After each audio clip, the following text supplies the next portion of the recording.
My plan today is to do a comparison of these two bikes.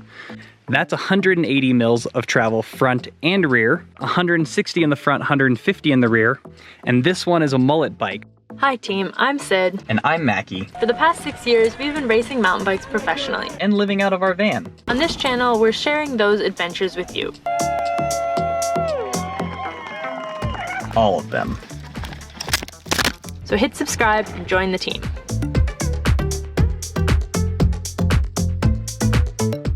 We had so much fun at Pajarito last week. We are going back.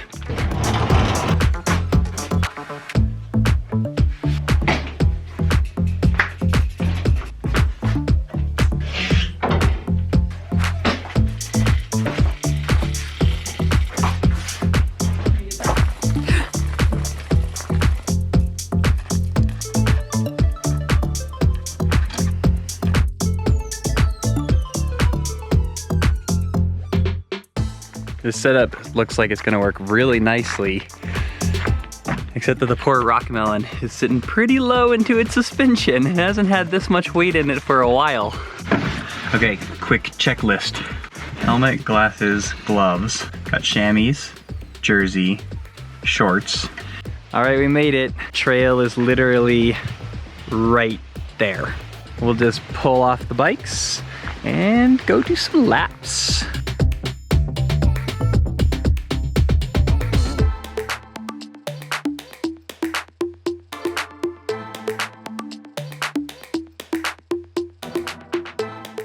My plan today is to do a comparison of these two bikes. So as you guys know, Niner just launched two e-bikes and they're both big travel 29ers. So you might be wondering, how are they different? That's 180 mils of travel front and rear, 160 in the front, 150 in the rear. And this one is a mullet bike. So front wheel is 29 inch, rear wheel is 27.5 inch. So the differences as they are built up is the WFO has a Fox 38 e-bike specific fork and a Float X2 shock. Whereas the RIP E9 has a Fox 36 e-bike specific fork and a DPX2 shock. Besides that, they are pretty much identical. XT 12-speed drivetrains, 4-piston XT brakes with 203mm rotors front and rear, Expedo pedals, slightly different saddles on there because that's the bike Sid's been riding, so it's got her saddle on it. And this one has a different saddle. All right, first lap, I will be taking the WFO up since that's how the bikes are set up right now, is me on the WFO, Sid on the RIP. Let's go.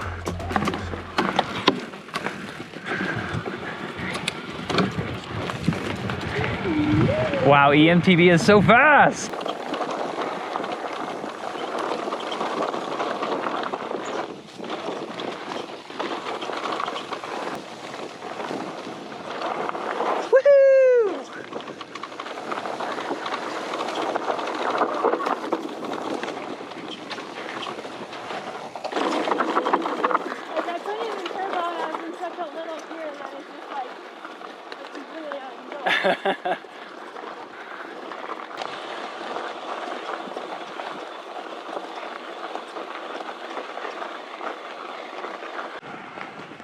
All right, here we are. It took us 27 minutes, including some sightseeing, a detour or two.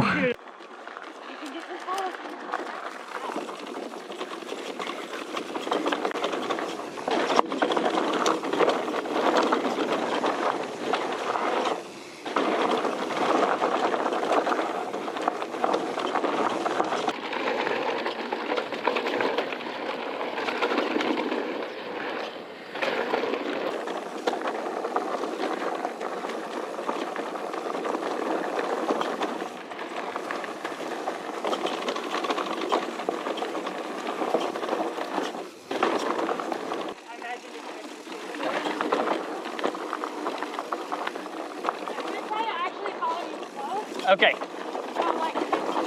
Yep.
All right, we are swapping. I'm gonna try the rip on the way down this time.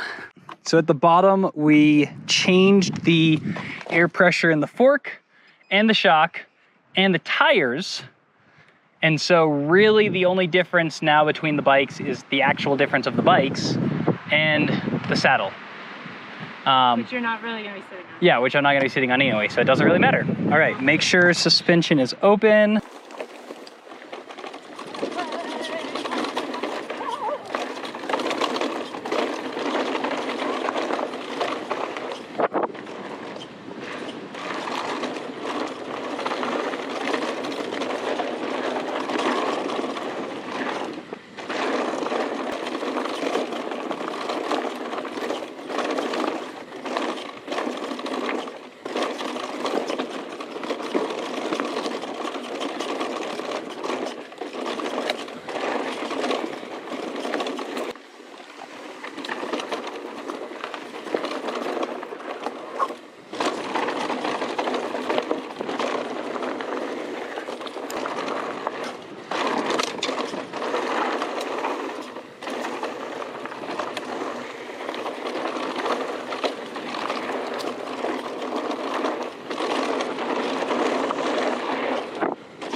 Did you see the person under the tree?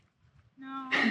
Are you okay? They were just hiking, I think, taking a nap.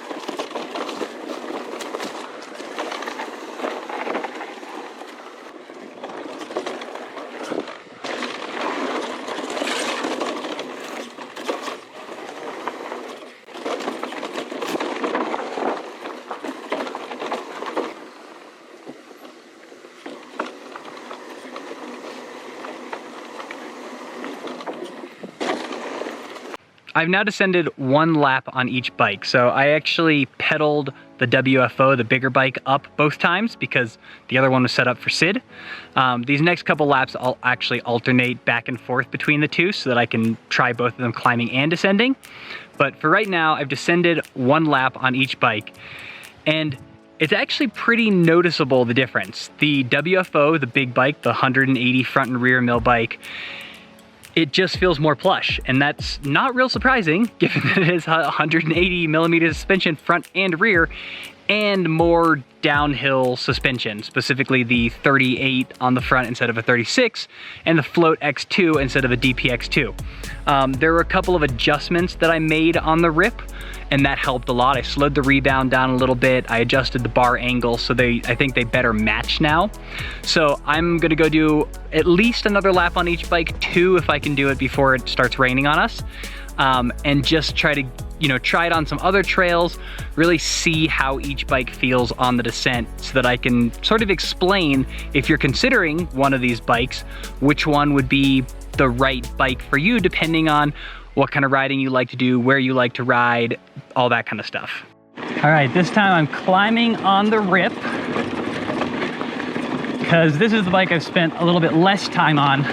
So I figure if I can get another lap or 2 on this one, I'll be more comfortable, therefore be able to do a better comparison of the two. So I'm doing this lap in eMTB mode, and I'll do the same on the WFO. And it does feel like this bike pedals more efficiently, which makes sense. It is smaller travel, smaller wheels that roll better, and it does feel like you're not sitting into the suspension as much when you're climbing. So I suspect that's gonna make overall for more efficient battery use. So you probably could go farther on this bike.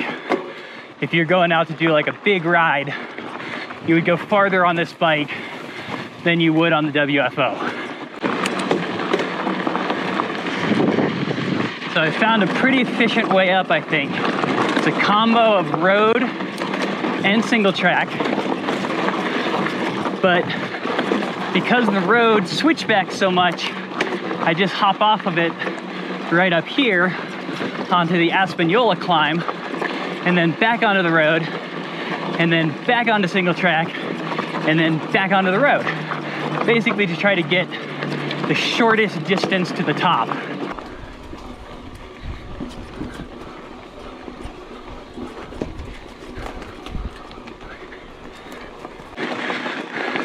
All right, here we are at the top.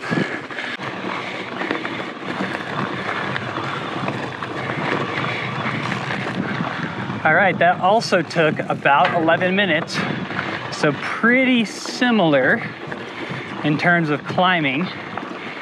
It felt a little bit harder, but that might have just been because I was more tired. Although I am on eMTB, which provides a lot of extra, let's just say. Maybe we could go for Breaking Bad. Oh, Breaking Bad. That is a pretty darn fun trail.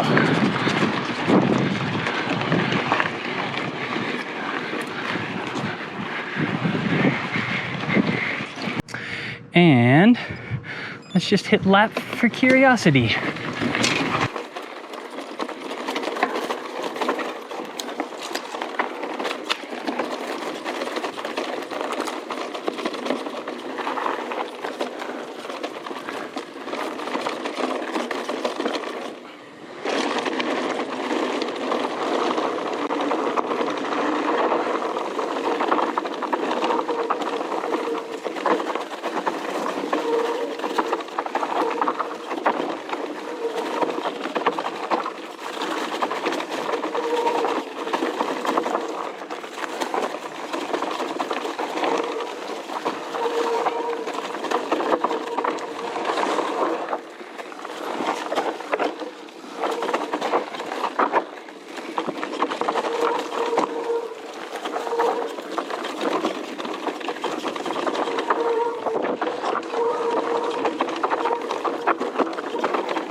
This trail is rough.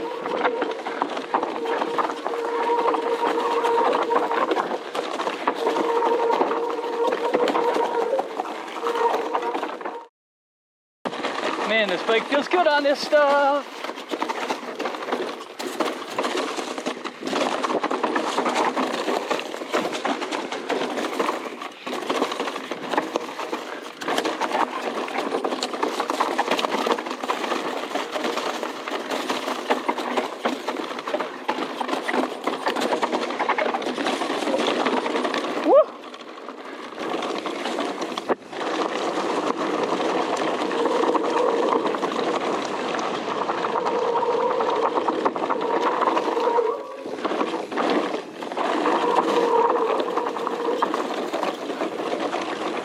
Okay, well, on that last step down, pretty sure I bottomed out or close to bottomed out, front and rear.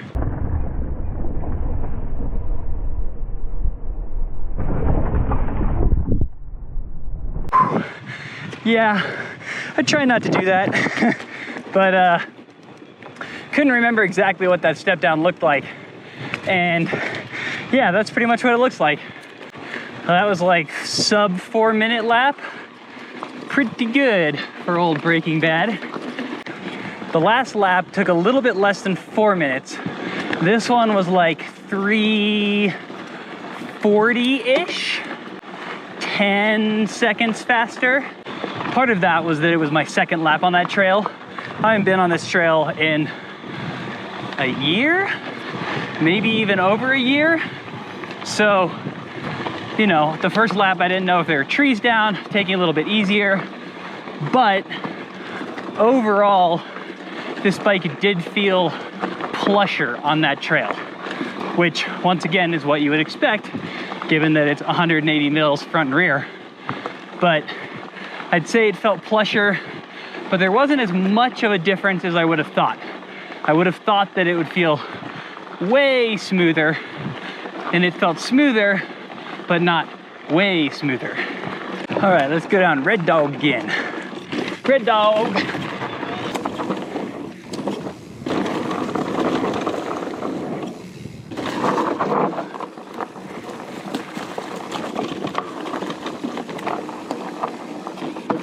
Corkscrew.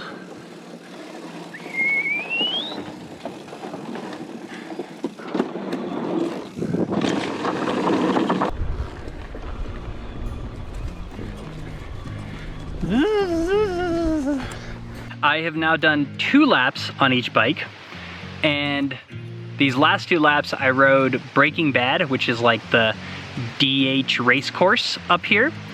And yeah, it's steep, it's rocky, it's really rough right now because I don't think many people have been riding it, and it's an absolute blast.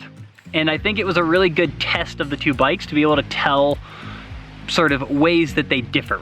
And not surprisingly, the WFO E9, so that's the 180 bike, mullet bike, so it has a plus tire in the back, 29 in the front. It feels very plush on that trail. I think the DH suspension, the Float X2 and the 38, definitely make a difference, make it feel really, really plush. That's really just the best way to put it. And I think it's a big bike. It has a lot of suspension. That being said, it does not feel as snappy in the corners. And I know the goal with the mullet bike was to make it feel, you know, snappier because it was such a big bike, so they put the small wheel in the back. But I think the 27.5 Plus rear wheel, it's just a different feeling. Like, Plus tires feel different. And I think part of it is that they're so big that, like, as you corner, the radius or the circumference of the corner is slightly different than it is on a, you know, 2.35, which is what's on the other bike. So I felt like it wasn't quite as snappy in the corners. I couldn't like whip it into the corners like I could on the Rip, but it did feel more plush. Both of them just handled it really, really well though. I was really pleased and just had an absolute blast. So I'm gonna go do one more lap on each bike. I think I'm gonna go for one of the more blue, like less chunky, little bit faster, a little bit more flowy, because that's what we haven't really ridden yet today. And that'll give me an idea of how both those bikes feel on that kind of terrain. Right. Bike swap.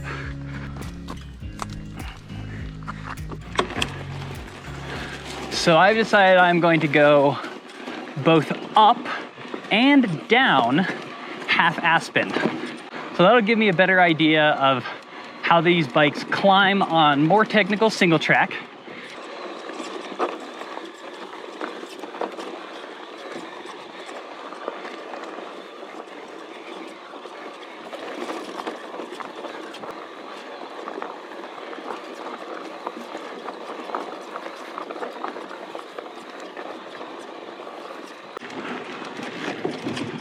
Hi there.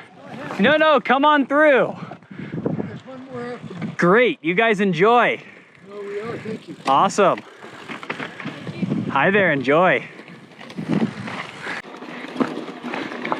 If you are on an e-bike, I would recommend always yielding to people not on e-bikes, because that, you know, makes people feel good about e-bikes.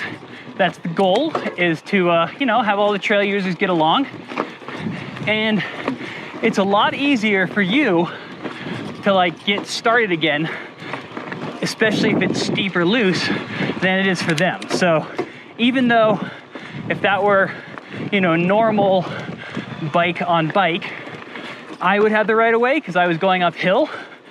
When I'm on the e-bike, I'm always gonna yield to other mountain bikers. For those of you who don't happen to know, as a mountain biker, it is your responsibility to yield to other trail users, hikers, and horses. The only people you do not yield to are motorcycles. Although, even then, it's really just easier for everybody if you just yield, because you can usually hear them coming, hop off the trail, let them go by, and then keep going, and it's faster for everybody. Whereas if, you know, you have to wait till they see you, and then they stop, and then get out of the way, and then you go by, like, by the time all that's happened, it's just slowed everybody down. So, yeah, yield, it makes people happy. One thing that's kind of weird and takes some getting used to on these bikes is that you're used to like a certain speed or momentum that you need to get up certain things. Like that kind of climb right there, not super steep, but kind of loose, had some rocks in it. Normally I would have to accelerate beforehand and then like put in some big pedal strokes to make it up. But with an e-bike, you can go into it slow and still just like keep pedaling a fairly slow cadence and not have to like put down a big burst of power or carry any momentum into it. And like it'll just kind of grind its way up. It sort of feels like a rock crawler. All right, open up the suspension and half-ass spin.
All right, unfortunately, I flatted this tire, the rear tire, so I had to slow down so as not to destroy the wheel.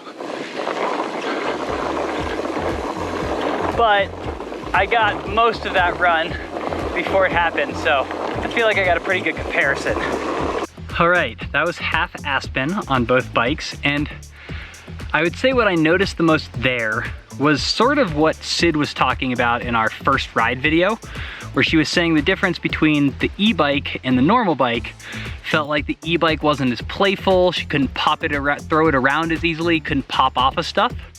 And that's sort of the difference that I felt between the RIF E9 and the WFO E9, is the WFO E9 feels more planted. It feels a little bit harder to get off the ground, like if you want to like pop over something or, you know, throw the bike into a corner. It feels a little bit less playful, a little bit more stable and planted, which is not a bad thing by any means, but that's just the main difference I noticed there. They both cornered really well. I would say it's a little easier to get the rip around the corners not surprising, with slightly smaller tires. But I would say both of those bikes handled that trail well, but the Rip was just more playful in those kind of conditions. So if you're wondering which bike should you get, as usual, the answer to that question is it depends. Depends on your riding style, depends on the type of riding that you like to do. You know, if you really like bike parts, if you like big epic stuff, there are a lot of variables that go into that. Both of these bikes pedal extremely well. I mean, they have motors, but like with the motor, they pedal extremely well. They can climb steep technical things. They deal with the loose really nicely, and both of them descend really well. The WFO feels more planted. It's a bigger bike. It has more suspension, sits into that suspension a little bit more, feels more planted, a little bit less playful. The Rip climbs a little bit better. It's more playful, easier to throw through the corners. So yeah, it just depends on your riding style, the kind of stuff that you like, where you like to ride them. Definitely enjoyed both of these bikes. Looking forward to doing more laps on them here in Paja, as well as exploring some other places. So check out this video of our first ride on these bikes. We'll see you over there in just a second, and in the meantime, don't forget to be more awesome.